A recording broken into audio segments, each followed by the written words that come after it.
Bonsoir à tous et bienvenue. Clôture du 3e Forum international de Dakar sur la paix et la sécurité en Afrique.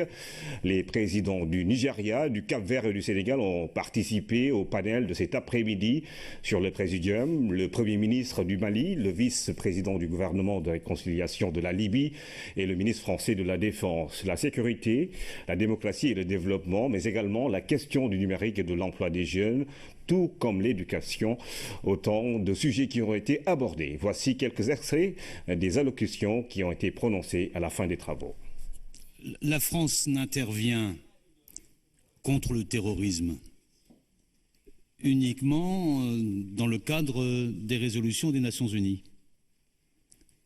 Ça a été le cas d'abord pour Serval, puis pour Barkhane au Mali.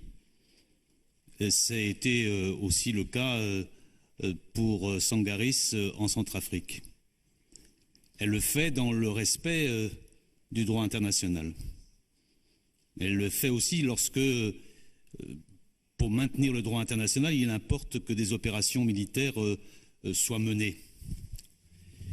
Ma deuxième remarque porte sur l'évolution de nos dispositifs. Ce qui me paraît le plus important dans ce qui a été engagé dans le cadre de l'opération Barkhane, c'est la régionalisation de notre dispositif militaire, parce que la menace est régionale, elle n'est pas uniquement malienne, même si c'est beaucoup plus centré sur le Mali, et parce que les groupes terroristes se défient des frontières. Bien sûr, pour un pays qui est un archipel comme le Cap-Vert, ce cadre juridique est vraiment décisif. Nous sommes des îles, nous sommes un pays, un archipel qui est touché pour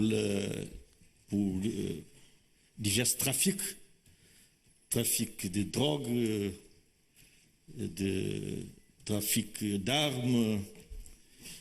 Il y a le phénomène de la piraterie maritime.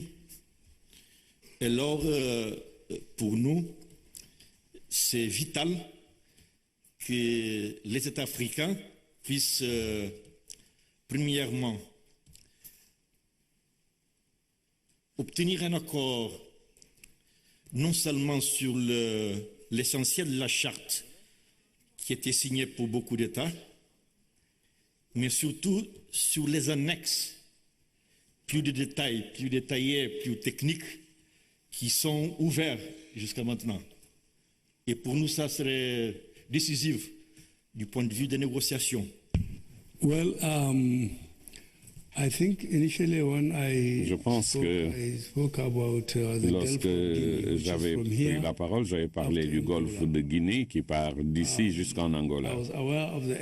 Bien sûr, je savais les efforts qui avaient été déployés par la France et les États-Unis d'Amérique lorsque ces deux pays ont organisé des exercices dans le golfe de Guinée. Et il est de notoriété commune que dans cette région, le Nigeria est le pays qui souffre le plus de cette situation, surtout du fait du vol de pétrole brut organisé par des Nigérians d'ailleurs, qui transportent ce pétrole vers des tankers au large du Nigeria vers différentes destinations. Nous avons établi tous les contacts nécessaires pour savoir si nous pouvions récupérer certes une partie de ce pétrole brut qui nous a été volé.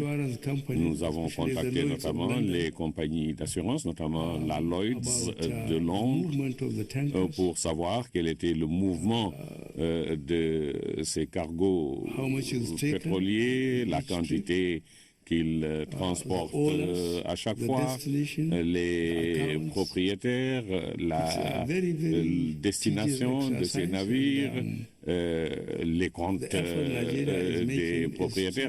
C'est donc un exercice très compliqué. Le Nigeria passe par les compagnies d'assurance, les compagnies de transport maritime. هو صحيح التنمية هي من يحل مشكلة الأمن. C'est le développement qui permet de résoudre les problèmes de sécurité, car la majorité des personnes impliquées dans les actes de terroristes ou dans les actes criminels, le trafic en êtres humains, drogue ou tout autre acte criminel, ce sont des jeunes qui n'ont pas de vie digne.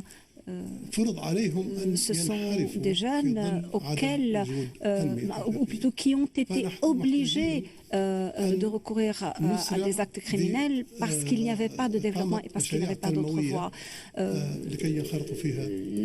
Bien évidemment, il faut offrir à ces jeunes une autre alternative. La démocratie est la base de tout, la démocratie et la liberté. Il faut donc établir ou créer cet équilibre. Certains régimes ou certains pensent que la démocratie est une menace pour la sécurité, mais c'est le contraire qui est vrai.